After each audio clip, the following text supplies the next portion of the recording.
Heto na po ang Memo ni Mommy, ang programang kapupulutan ng mga aral para sa pagpapaganda ng relasyon at unawaan ng bata at magulang. Hello, narito na naman po ang inyong Mommy Beserio sa Memo ni Mommy.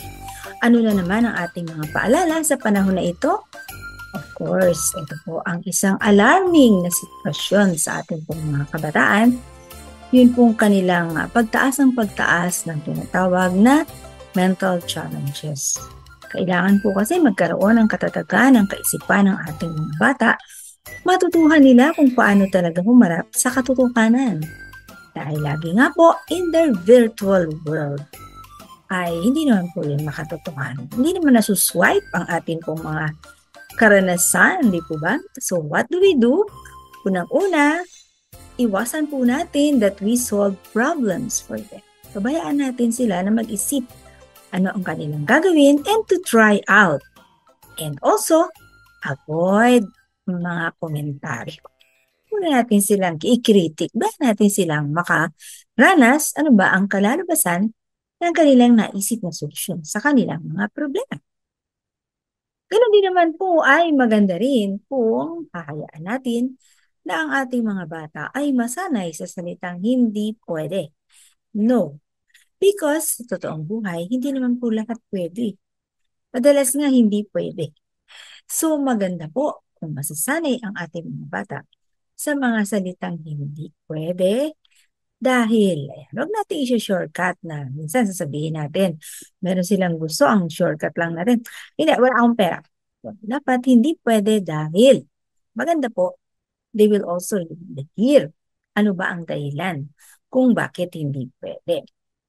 Mahalaga rin po para sa ating mga bata tumatag ang kanilang kaisipan kung kanila pong maiintindihan that for all their actions, for every decision, ay meron po itong katumbas na kalalabasan or consequence or being responsible.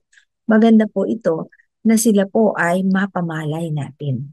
Because katatag ang kanilang isip na hindi lahat ay gagawin ng gagawin dahil kapag ginawa pala ang isang bagay, ay meron itong kakalabasan. So maganda rin po na ang ating mga bata ay hindi po natin sila sinishield from any discomfort. Yung bang halimbawa ay merong nangyari, brownout kaya or antagal sa pag-aantay doon sa doctor's clinic, naku, yan mga bagay na hindi mo naman pwedeng baguhin, no?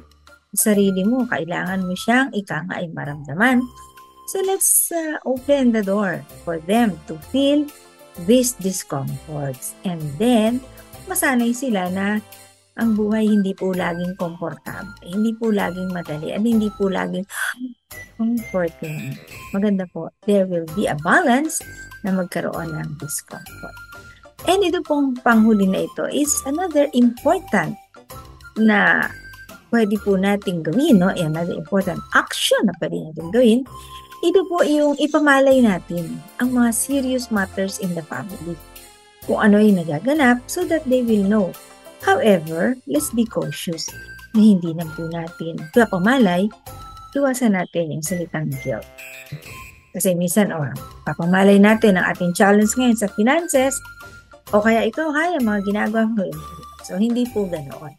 Let's just talk openly ano ang pwede natin gawin and get the ideas on the plate niya para po natin makita bilang isang pamilya and do kung ano po ang mailang paalala po ito mula sa inyong Mommy Beserios dito sa Memo ni Mommy.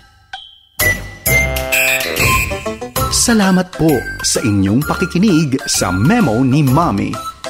Para sa mga tanong, mungkahi o kuro-kuro, mag-email lamang sa memonimommy@yahoo.com o mag-text sa 0919-688-0324.